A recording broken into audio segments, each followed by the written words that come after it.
Olá a todos, mais uma vez nos reunimos para o nosso estudo do Livro dos Médiuns. Hoje, a sessão de número 12 do ano de 2023, precisamente hoje, dia 7 de junho de 2023.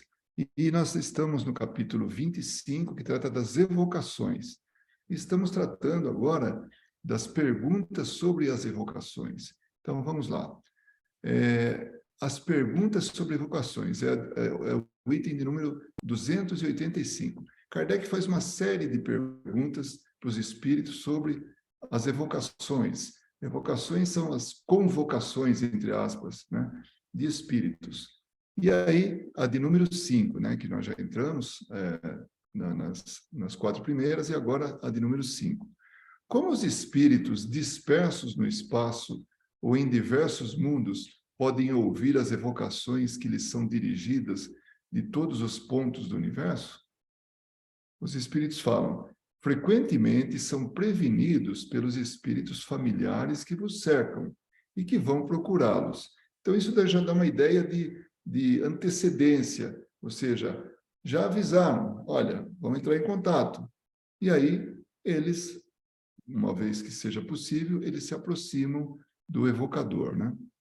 Mas ocorre, nesse caso, um fenômeno que é difícil de vos explicar, porque ainda não podeis compreender o modo de transmissão do pensamento. Lembrando que o sublinhado sempre é nosso, porque são algumas palavras-chave, parte do texto que é chave, então a gente acaba sublinhando. Então, a gente ainda não pode compreender, né? Vocês não podem compreender o modo de transmissão do pensamento entre os espíritos.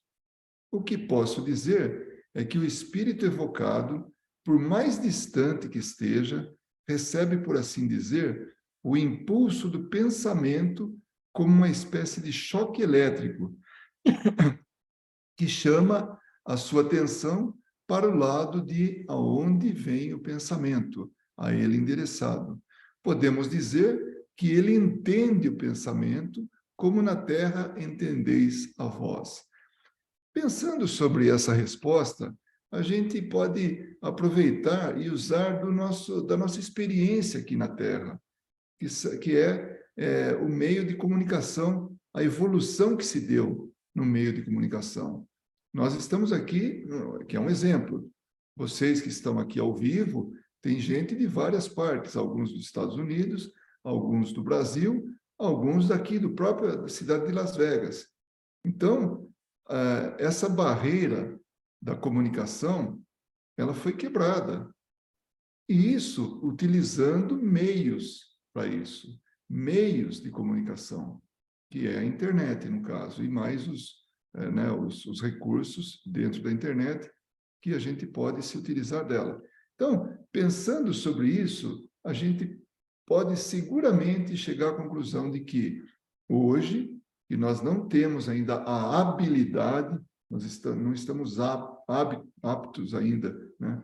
Essa aptidão, essa habilidade de transmitir os nossos pensamentos, porque nós temos ainda muito que ainda progredir para isso. Mas certamente um dia, tudo isso que nós estamos utilizando como instrumentos deve ser deixado de lado, porque não vai haver mais necessidade. Com certeza nós vamos ter o domínio de como transmitir o pensamento, sem precisar de nenhum equipamento, nenhum instrumento, como hoje nós precisamos. Então, não dá para duvidar. Podemos não ter explicação ainda, mas os espíritos nos dão uma dica. Olha, é como se fosse uma descarga elétrica, assim, e aquela afinidade que existe entre os dois chama atenção e ele vem, né, aquele espírito que deseja, que desejamos que seja evocado, vem até o evocador. Então, é um mecanismo que, apesar da gente não saber ainda direito, como dizem os espíritos aqui, mas fica um pouco mais claro hoje, fica um pouco mais assim aceitável, né? Diante de toda essa evolução na comunicação que nós estamos tendo. E isso também leva a gente a pensar que quando um espírito ele se junta ele fica assim colado, entre aspas, né, no encarnado. Aí quando a gente vai conversar com ele, fala, escuta, você não quer se desligar dele? Ele falou, não, não posso. Ele me chama. Ele está me chamando o tempo todo. Então, imanta o espírito, né, naquele encarnado. Então, o pensamento é esse veículo que atrai o espírito. Então, evocando de forma consciente ou inconsciente, é o pensamento que está aí fazendo a parte dele para poder ter essa comunicação, né? Aí depois vem a 5A, né? Que é a mesma ainda pergunta, né? Do mesma quinta, né? Tem um desdobramento. Ele fala assim, Kardec, o fluido universal é o veículo do pensamento, como o ar é veículo do som? Todos nós sabemos que, para que haja uma transmissão do som, tem que ter ar, tem que ter um veículo, né? Então, a gente acredita que no vácuo o ar não se propaga, desculpa, o som não se propaga, né? Isso a gente aprende na escola, né? E então ele fala, então o som está para o ar, assim como o fluido universal está para o pensamento? Os espíritos falam sim, com a diferença de que o som só pode ser ouvido num raio muito limitado. Isso é verdade. Então, à medida que as pessoas vão se afastando, a gente vai gritando mais alto, mais alto. Chega um momento que a gente berra, mas a pessoa não ouve mais. Porque o som, ele se propaga, ele se transmite, né, através do ar e tem um alcance, né? Mas chega num ponto que ele já não... ninguém escuta mais, né? Então, ele fala, sim, né? Só que o som é limitado, né? Tem um raio limitado, enquanto o pensamento atinge o infinito.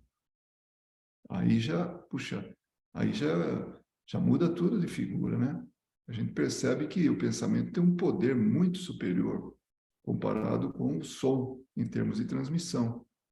Então, com isso, a gente, quando fala atinge o infinito, nossa, aí nós estamos falando de outros planetas, estamos falando de outros sistemas, outras galáxias. Aí fala, nossa, será que Kardec está viajando, né? Como diz, né? Bem informal, viajando na maionese? Não, são os espíritos que estão dizendo isso. Ele captou isso, ele obteve essa informação dos espíritos. O pensamento atinge o infinito. Então, olha o poder do pensamento. A gente não faz ideia do que ele pode, ter como consequência, né? Desde comunicação até algo que vem afetar diretamente a gente, né? O espírito no espaço é como o viajante que, no meio de vasta planície, bom, a planície não tem nenhum obstáculo, né? Né? Aquele plano, né? Que quase que não tem fim, né? Bem aqui na Terra a gente vê longe, né?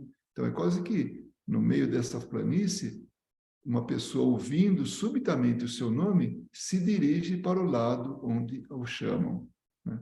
Então não tem obstáculo nenhum, tudo vai, né? É mais tá tudo vazio, não tem população nenhuma assim, tá só essas duas pessoas, uma chama e a outra lá longe, né? Escuta e olha para de onde que está vindo esse chamamento aí, né? E o Herculano Pires faz uma nota, né? A comunicação do pensamento à distância está hoje provada pelos próprios métodos das chamadas ciências positivas ou materiais, graças às pesquisas e experiências parapsicológicas. Então, ele acompanhou isso, né? E ele percebe que é possível transmitir o pensamento, né?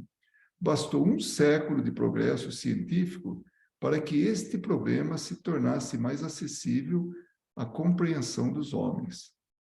O pensamento não conhece limites no espaço e no tempo, o que dá plena validade científica a esse princípio espírita.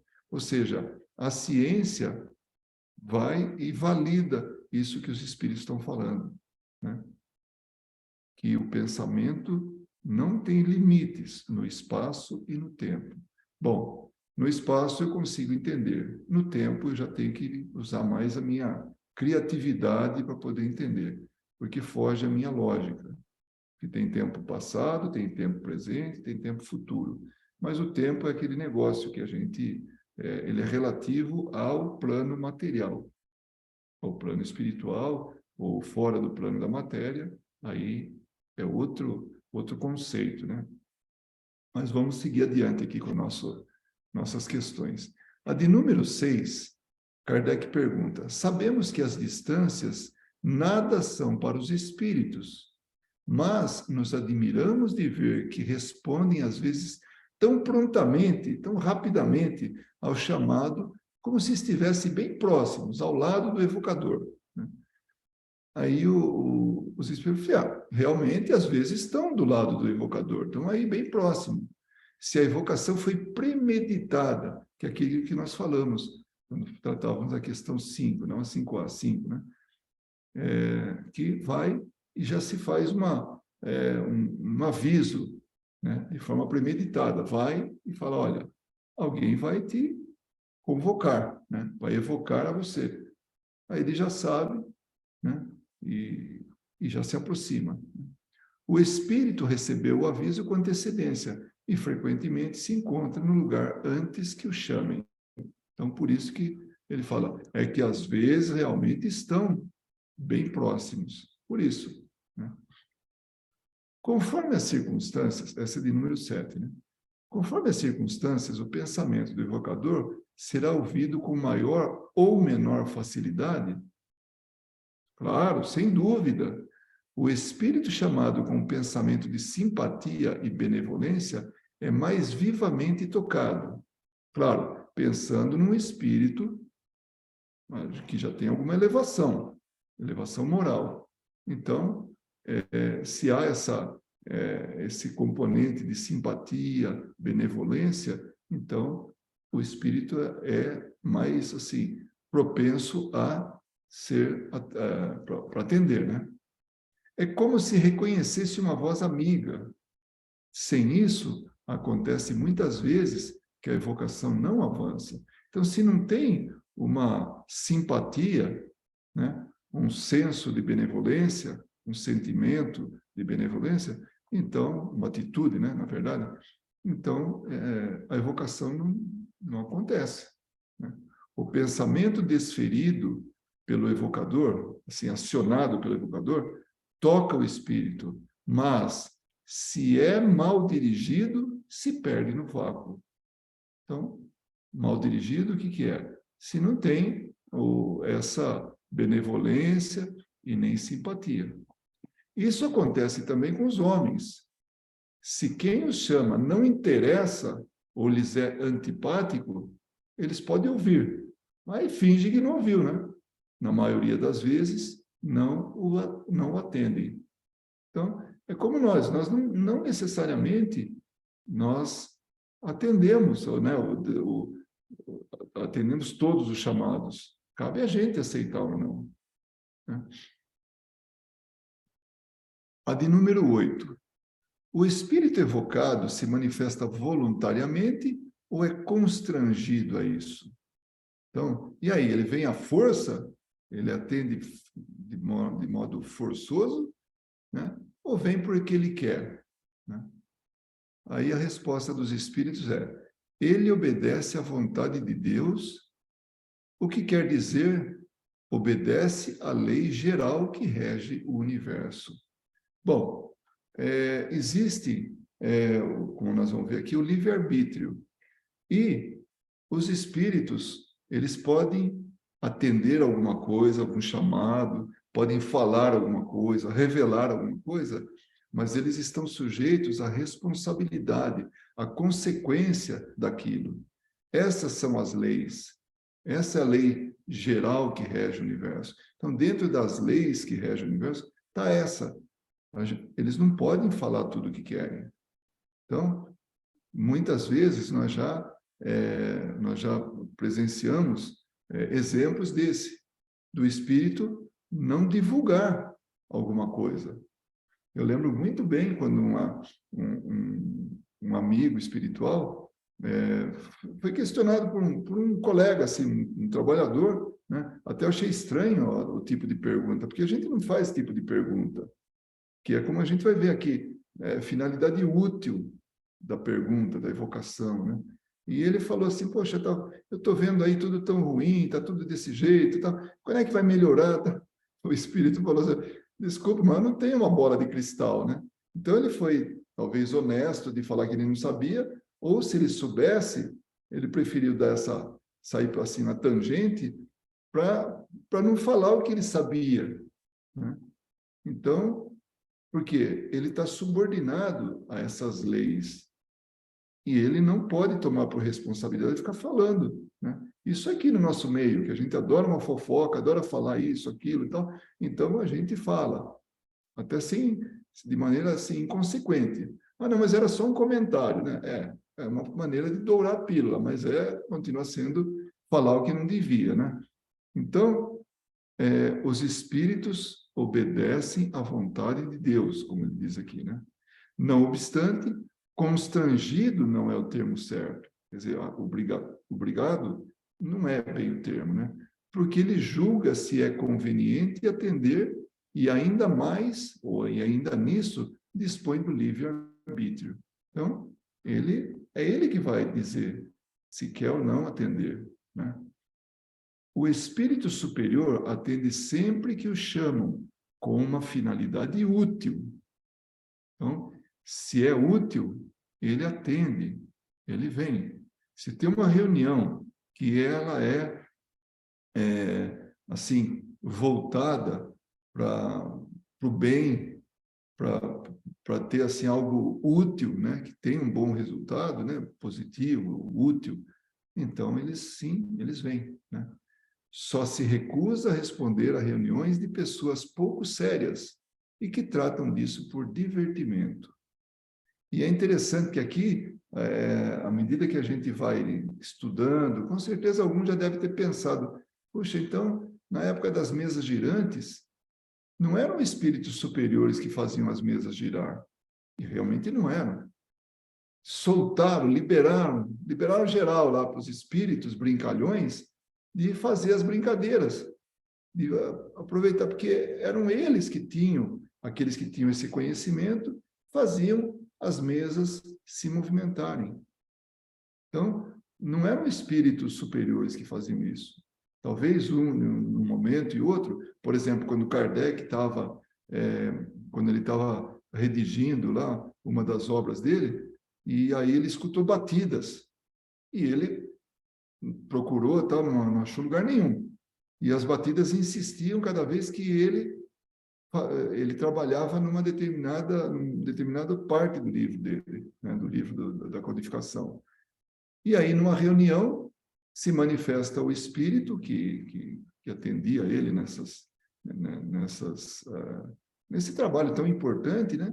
E ele falou, foi você que fez o barulho, né? Falou, né? Claro que não tratou por você, mas aqui, entre nós, né, para trocar em miúdos, né? Você que fez o barulho? Sim, porque eu queria te chamar a atenção sobre aquele ponto, que você vai ter que estudar melhor aquele ponto, porque não está correto. Então, um espírito superior pode fazer tudo isso, mas quando precisa.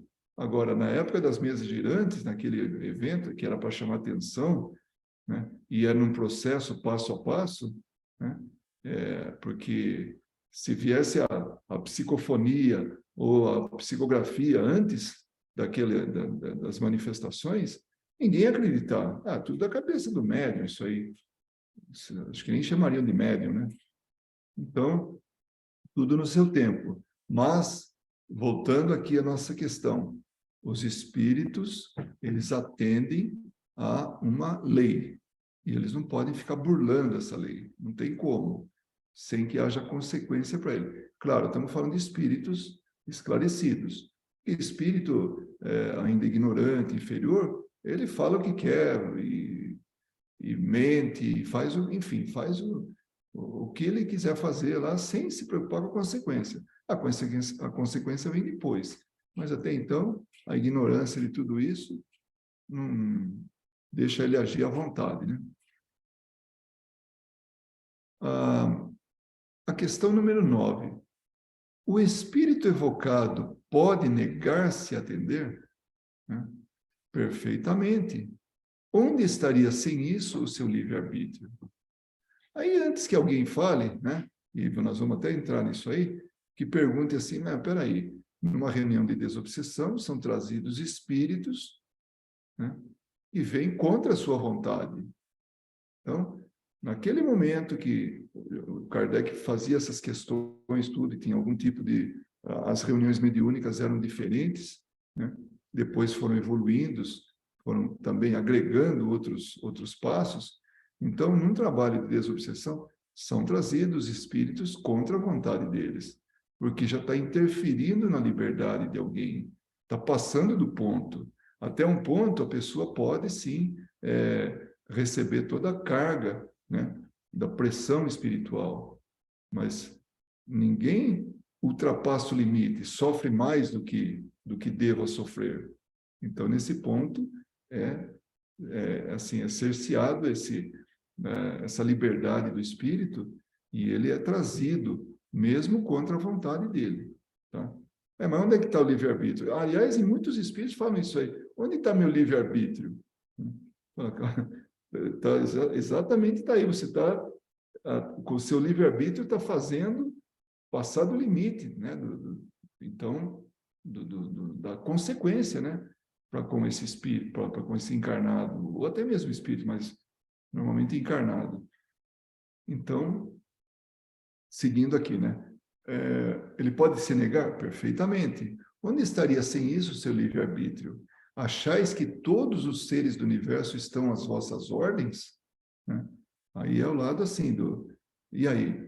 Eu estou chamando alguém, estou chamando, sei lá, o meu pai, que está desencarnado, e ele não vem. Poxa, que falta de respeito não atender meu chamado. Nada disso. Ele pode não querer atender. A minha reunião não é uma reunião útil, que tem uma finalidade de ajuda ao próximo, trabalhando para Jesus, nada disso. Ele não vem mesmo, né? E vós mesmos, aí ele dá um exemplo bem terra a terra, né? E vós mesmos, acaso vos considerais obrigados a responder a todos os que pronunciam o vosso nome? E é verdade. Imagina um repórter, né? Tentando tirar uma informação de um entrevistado. Não vou dar essa informação. Então, é isso que ele quer dizer, né? Não vou atender a sua solicitação, de jeito nenhum, né? Mas quando assim o digo, refiro-me ao chamado do evocador, porque um espírito inferior pode ser constrangido por um superior a se manifestar. Então aí entra, né, o caso de que acabamos de falar. Antes que alguém pergunte como é que... Então é exatamente isso aí. Um espírito inferior pode ser trazido para uma reunião, pode atender o evocador. E ele é obrigado a se manifestar. Então, mas, poxa, mas está cerceando a liberdade. Tudo depende, está dentro, inclusive, dessas leis né, que a gente viu agora há pouco, né? E tem agora uma nota do Herculano Pires. O poder do espírito superior se exerce em benefício do inferior, obrigando-o a se manifestar para o seu próprio bem. É um outro enfoque também. E é muito assim, vem bem a propósito, vem bem a calhar isso.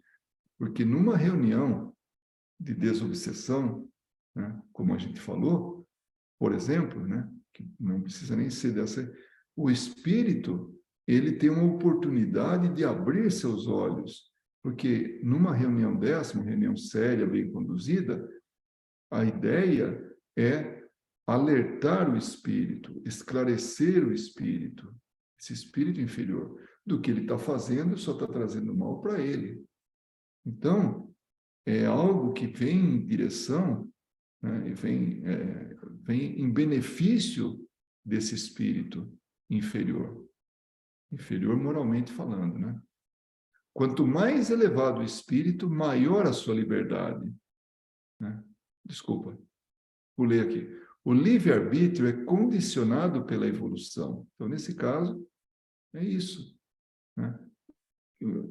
A gente vai evoluindo, evoluindo, e cada vez mais o livre-arbítrio é a ferramenta que se utiliza até o ponto de nem existir livre-arbítrio para ele.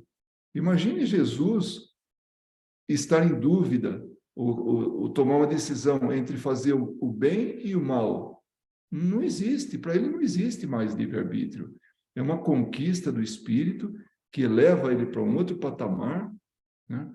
Na verdade, é o ser que está passando para o lado, para o campo nominal, né? Então, é porque ele já tem o senso de bem e mal e ele já pode utilizar o livre-arbítrio. Antes disso, era instinto.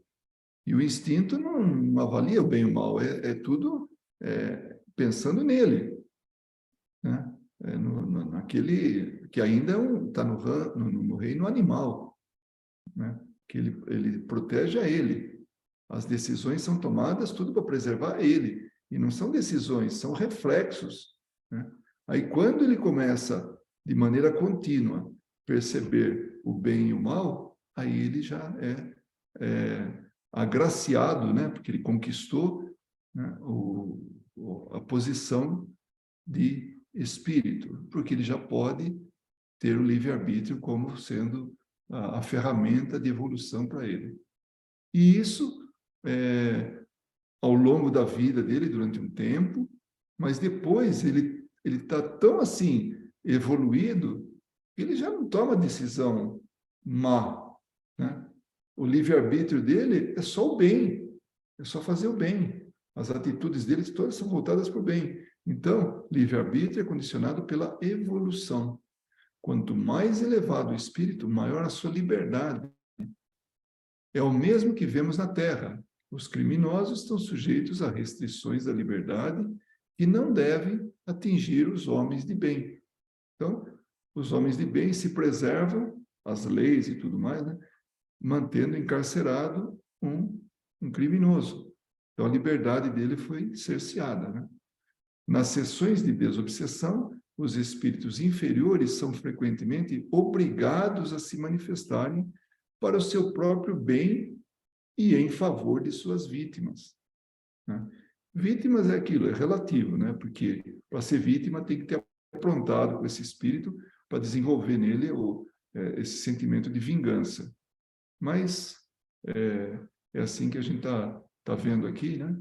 Mas naquele momento, assim, pontual, é alguém perseguindo o outro. Então, é o perseguidor e a vítima, né? Então, olhando assim a fotografia, mas a coisa é muito mais, vai muito mais, assim, profundamente, né? A questão número 10, que é a última que nós vamos estar hoje estudando, né? O evocador dispõe de algum meio para constranger o espírito a atendê-lo? Agora é o evocador, não é um outro espírito. É o evocador que está pressionando o espírito para se manifestar. E aí? Ele tem algum meio para isso? Os espíritos falam, nenhum. Se o espírito é igual ou superior a ele em moralidade, digo, em moralidade e não em inteligência, porque então não tem nenhuma autoridade. Então, o que prevalece aí é a moral. Então, tem gente que não tem cultura, não tem inteligência, não, assim, inteligência que eu digo, aplicou a inteligência e estamos falando talvez até de conhecimentos, mas a moral dele é muito elevada, né? E isso tem ascendência sobre os espíritos. Agora, se ele está igual ou abaixo disso, pode esquecer. Ele não tem como constranger o espírito para que venha até ele. Se for inferior, poderá fazê-lo para o seu próprio bem, o bem do espírito, tá? Inferior. Porque então outros espíritos o ajudarão. Então, o evocador pode sim trazer um espírito inferior, né? Trazendo e ele, assim, evocar, né? Quero dizer, e ele ser atendido.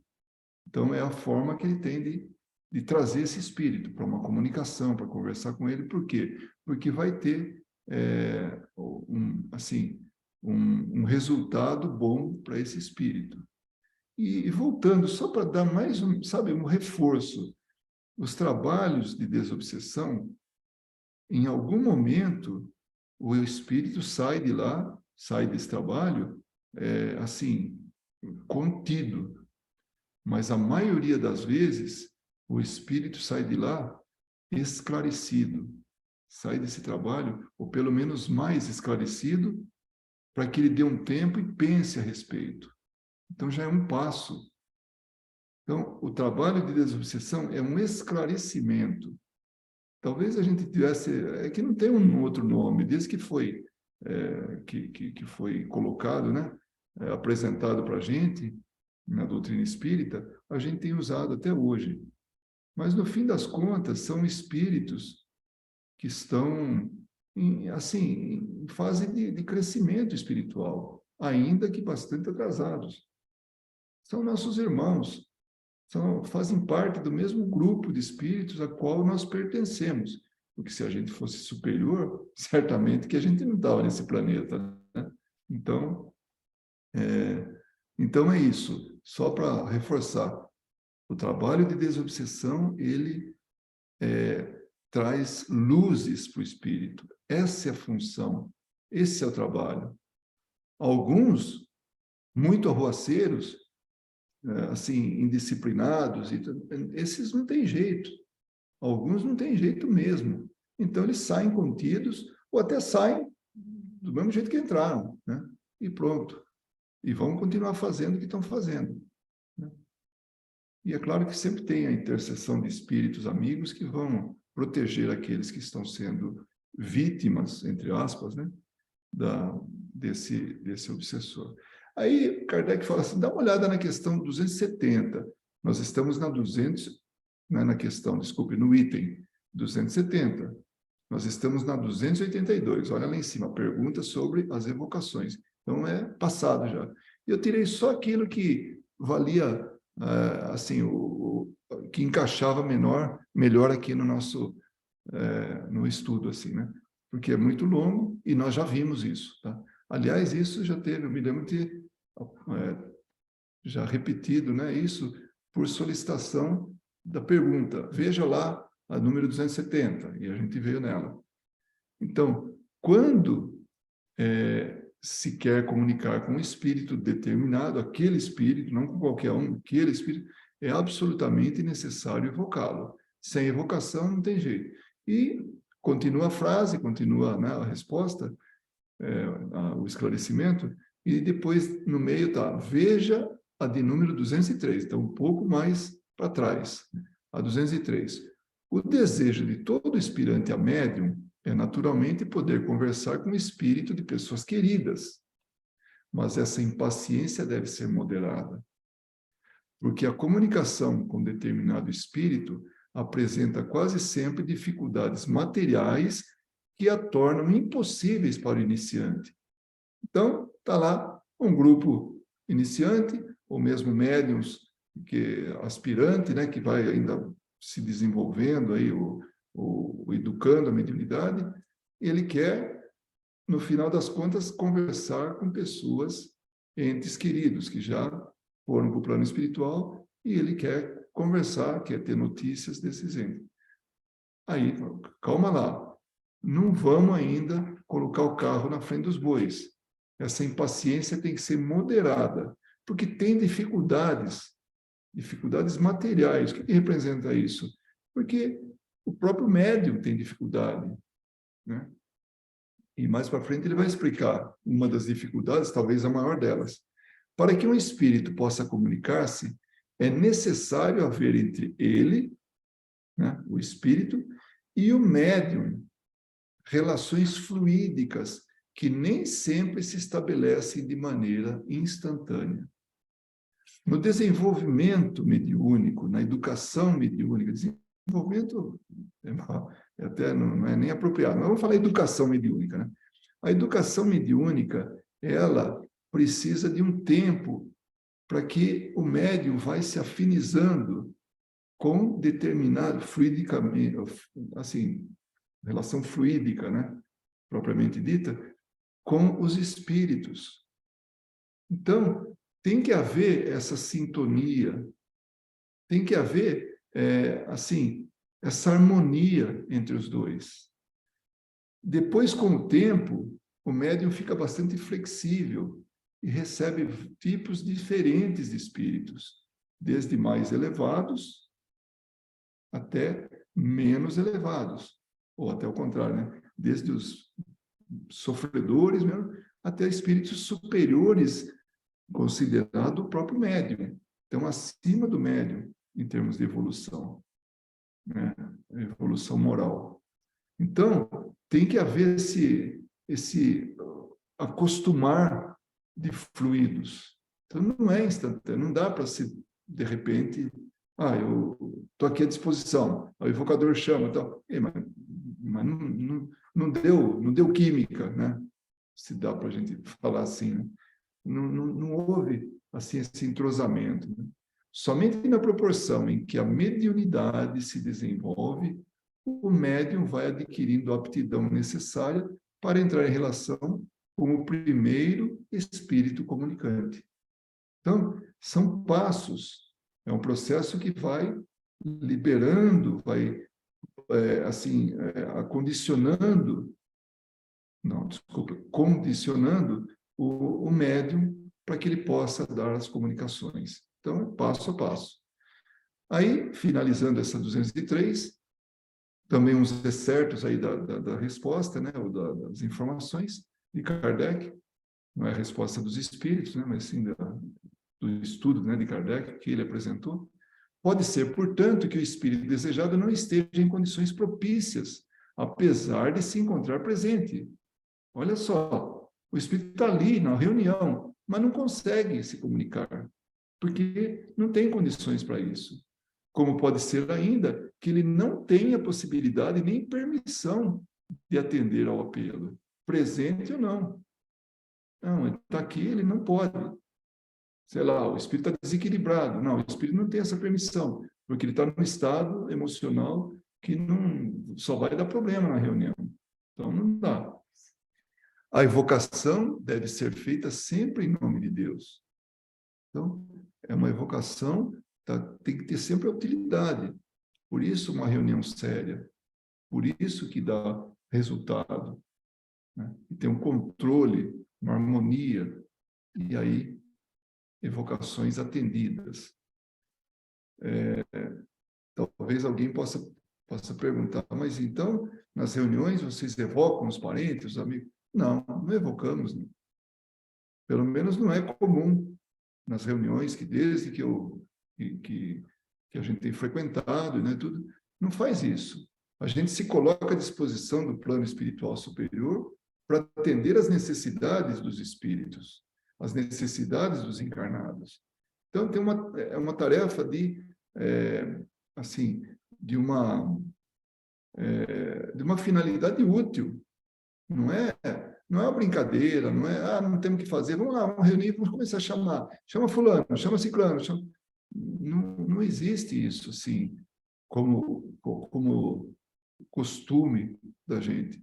Então, nós estamos vendo aqui, nós estamos lendo, estudando, e quando ele fala de evocação, né, quem que está evocando, pode dar a impressão, então vocês se reúnem lá e chamam. Agora sim, que está cheio de médium, que tem flexibilidade, que já consegue, assim, trabalhar bem a mediunidade, ser um bom instrumento, então pode chamar quem quiser. Não fazemos isso. Né? Finalizando, o essencial é que a pergunta não seja fútil, que não se refira a coisas de interesse privado. Então, isso é aquelas reuniões que Kardec fazia. Por que está chamando o espírito? Tem que ter uma utilidade. Tinha um espírito batedor, tirava pedras, né, tudo na rua, em determinada rua. Isso está na revista Espírita. Aí chamam aquele espírito, evocou aquele espírito, e ele veio e falou o que ele fazia. né? Como ele fazia. E tinha uma finalidade útil, não era fútil o questionamento que fazia para ele. E ele explicou, falou, eu faço utilizando a mediunidade, não essas palavras, né, mas utilizando uma jovem empregada que trabalha naquela rua. E aí Kardec pergunta, e ela sabe disso? Não, ela é a primeira a ter medo do que acontece. Então, o médium que nem sabia que era ela que doava o material, né, para que o espírito trabalhasse aquilo e fizesse o que fizesse. Mas era tudo para o aprendizado. Então, não eram questões assim de, não tem, sabe, sem nenhuma utilidade, né? Então, o essencial é que a pergunta não seja fútil, que não se refira a coisas de interesse privado. E será que eu mudo de emprego? Será que eu devo comprar determinadas ações? Será que vai subir, vai cair? Né? Vou investir no dólar? Né? E, sobretudo, que seja a expressão de um sentimento benevolente e simpático para o espírito ao qual se dirige. Então, é isso, esse tratamento também é importante, né? E isso era o que a gente tinha para hoje. Na próxima reunião de estudos, nós vamos continuar com as perguntas sobre as evocações, né? Até finalizá-las, e aí, finalmente, a gente passar para evocações de animais. Esse é interessante, né?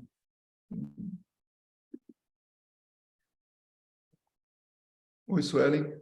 Você entrou quando eu estava falando, que nem o homem da cobra, né? E não vi a sua entrada. Oi, Luiz. Oi, todo mundo. Boa noite. Então, tá aí. Nós já... É um assunto interessante, né? Gostoso, né, de tratar. Então, fiquem à vontade para, se tiver qualquer observação, comentário, temos aí nossos quase 15 minutos, dá para aproveitar bem.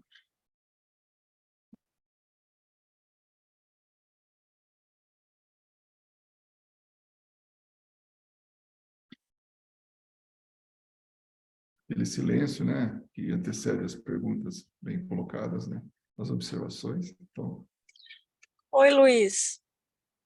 pode falar. Não seria bem uma pergunta, só uma extensão do que você estava falando.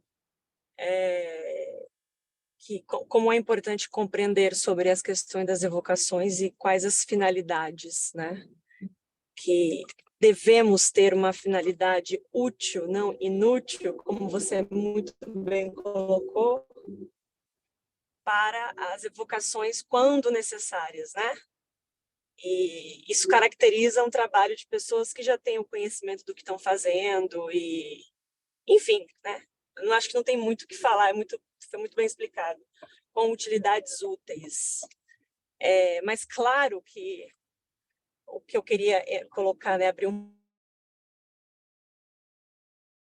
parênteses, que utilidades úteis que a pessoa tem e do que ela entende por ser útil também, né?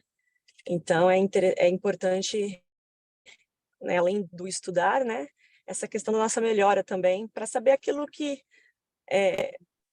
como pedir, se devemos pedir, como funciona o procedimento de um trabalho mediúnico sério. Então, porque muitas pessoas, algumas vezes, elas se dizem conhecedoras e acabam, né, utilizando para finalidades fúteis, né? Enfim, somos seres humanos, né? Nós erramos. Mas como é importante a gente ter este tato, né? Essa sensibilidade nessa questão da finalidade e da evocação dos espíritos. Existe todo tipo de reuniões mediúnicas, né? Assim, sessões, né, que as pessoas fazem. Você falou uma coisa que é também bastante importante. Útil. Qual que é a referência? O que é útil? O que é útil para mim pode não ser útil para os espíritos superiores, né? Eu fazia a pergunta que é de utilidade para mim, né? De forma egoísta, de forma, assim, bem superficial, né? Do ponto de vista moral, assim, não tem profundidade. É um negócio que eu quero para mim, quero saber e pronto, né? Isso é útil para mim.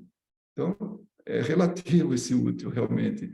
E você ter falado isso só reforça que tem que ser útil de acordo com essas leis universais, de acordo com o bem, né? Então, aí sim, tem que se levar a sério. Porque tem todo tipo de atitude mediante a evocação, a mediunidade. E tem gente que faz disso uma profissão. Eu nunca vou esquecer aquele médium, você lembra bem o nome dele lá, o Henry, esse que é o que tem em Hollywood lá. Aquele nem pelo nome ele é conhecido, né? Ele é conhecido como Hollywood Medium, né? Então, Mas é Henry, e ele, uma das vezes lá que eu vi ele falando, né? E porque eu tive curiosidade de conhecer também, né? Saber como é que funciona. E ele é um médium pago, ele faz muito dinheiro com isso, tem muito prestígio e tudo. E pode ser feito isso, mas é aquele negócio, talvez por ignorância ou por ganância, não sei, mas ele tem a mediunidade a serviço, assim, financeiro, né? Então, ele falou assim que quando criança, tudo, depois ele fala mais para frente, eu nunca pensei que isso fosse virar minha, ele usou uma outra palavra, mas falou profissão, né? Então, é um médium profissional. É diferente do que a gente faz aqui, né, em reuniões sérias, seja nesse grupo, em tantos outros grupos que têm trabalhos mediúnicos, de estar envolvido com isso para ajudar as pessoas de forma desinteressada, né? E realmente não tem. Eu lembro que alguns casos, né, de Chico Xavier, quando as pessoas eram muito agradecidas a ele, né? Que ele transmitia mensagens, né, de espíritos familiares, daqueles que vinham buscar e tudo. E tem um caso até que levaram um carro para dar de presente para ele, deixaram na porta da casa dele. E pegaram a chave e foram lá, Chico, para você o carro, porque a gente gostaria, né, de retribuir o que você fez. Você fez algo muito bom para a gente. Está aqui o carro, a chave do carro. Não, e não aceitou. Tal. O cara pegou e deixou em cima da cômoda, né, em cima do móvel lá, a chave do carro. E ficou a chave ali e o carro na porta. E passaram o tempo, alguém chegou e falou, Chico, tem um carro que não sai da sua porta aí, né? O que nós vamos fazer com ele, né? Falou, não sei, alguém deve ter esquecido aí, mas ele não queria aquilo, porque fazia parte do trabalho dele não aceitar nada em retribuição, né? As doações vinham, mas eram para os trabalhos que ele fazia de caridade, né?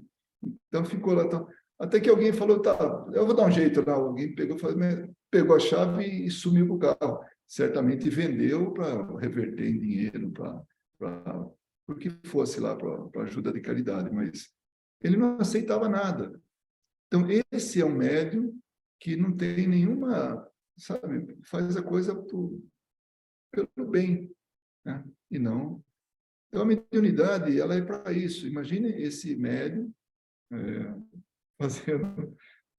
fazendo coisas assim, produtivas, assim, o bem, sem buscar, né, nenhuma compensação.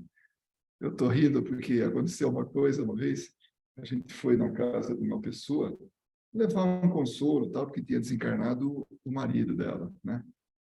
E aí a gente, e no meio da conversa, a gente fez uma prece, tal, e aí apareceu a mãe dessa pessoa e deu uma comunicação através da minha esposa ali mesmo, né? Acabou de sair, né? E ela falou, olha, estou vendo um espírito assim, descreveu. Eu falei, minha mãe, né? Falou, e ela quer falar algumas palavras, né? E falou, procurou acalmar, né, a filha, consolar e tal, dizer a situação do marido, como é que ele estava, né, do genro dela. E aí terminou tudo, fomos embora. No caminho de volta, a minha mulher fez uma brincadeira, né? Ela falou assim, nossa, eu vou começar a cobrar. Brincadeira, tá? Ela falando. Porque Eu consigo até descrever quem que é, falar quem que é tal, e dar a comunicação. O Henry Tyler não consegue isso, ele pega só, estão me falando isso, tá isso aqui e tal. E aí, eu falei, não, eu consigo. Mas naquele momento ela conseguiu aquilo, né? E fez a brincadeira, né, disso aí.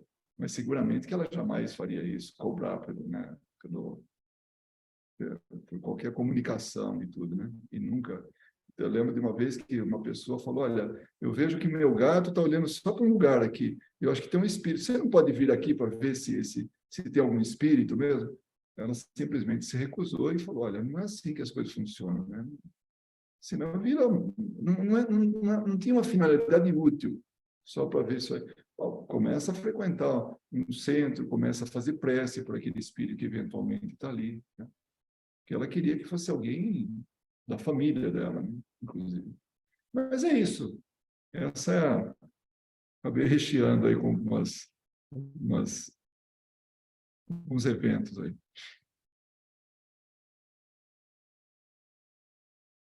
Luiz, eu acho que tem um certo problema quando a gente pega esses médios que se dizem profissionais, né? Até porque a gente percebe que a forma de fazer a comunicação não é a ideal, tem situações, às vezes, que fica perceptível que não é verdadeiro, né? Eu não sei se o quanto você assistiu, mas... Ou ainda eles estão sujeitos a algum engano, né? Era isso que eu ia falar, porque eles podem muito bem estar sendo induzidos por algum espírito que está ali, que quer brincar, e não necessariamente que seja o parente daquela pessoa, porque os espíritos que estão à nossa volta sabem, de certa forma, o que a gente está pensando. Sim. Né? E principalmente o que a gente quer ouvir. E isso há muito tempo, não é só o que acontece na Europa também, tem médiuns que se dizem profissionais e que cobram, né? Na Inglaterra também. Mas é só a gente voltar no passado da questão da cartomante, que lê o futuro através das cartas, etc. Porque a nossa mente é uma mente muito aberta para quem está desencarnado. E é até por isso também que muitas vezes o desencarnado sabe como obsediar, né? Aí teve um outro ponto que você comentou também, aí já no estudo, que as pessoas às vezes entendem reunião de desobsessão como uma reunião de exorcismo, né? Que o espírito vai ali e vai ser julgado, né, diante de tudo que ele fez, para ele ser literalmente, né, doutrinado, assumir toda a culpa e sair de lá carregando as suas algemas, né? E não é reunião de desobsessão, não é uma briga, não é claro que tem reuniões de desobsessão que são fortes, né, por conta do endurecimento do espírito, mas não é isso, né? Simplesmente, às vezes ela é difícil porque você tem que dialogar muito, porque são espíritos extremamente racionais que não vão se deixar levar facilmente por nenhuma emoção, né? Então, vocês têm que saber tocá-los, né? Acho que um bom exemplo disso é ver os depoimentos de alguns espíritos naquele livro do Céu e Inferno, tem a parte de espíritos endurecidos, para a gente entender o que é um espírito endurecido, porque no final, Kardec até diz, espíritos endurecidos não são perversos, não são espíritos maus, né? Não são sei lá, a personificação do mal. São simplesmente espíritos que não se deixam levar pelo sentimento e ficam presos, né, até numa certa apatia da vida, né? Não veem futuro, acham que o caminho que eles estão é o correto. Então, eu acho que são essas duas coisas que eu queria acrescentar. É isso mesmo. Foi bom você ter até reforçado mais uma vez isso, porque a ideia é um pouco equivocada disso. É um julgamento, é uma agressão, e não é nada disso, né? Muito bem, chegamos ao final da nossa reunião. Eu gostaria muito de agradecer pela participação e a você que está assistindo pela gravação. Muito obrigado e esperamos que tenhamos uma nova oportunidade de estar juntos mais uma vez. Muito obrigado e até a próxima.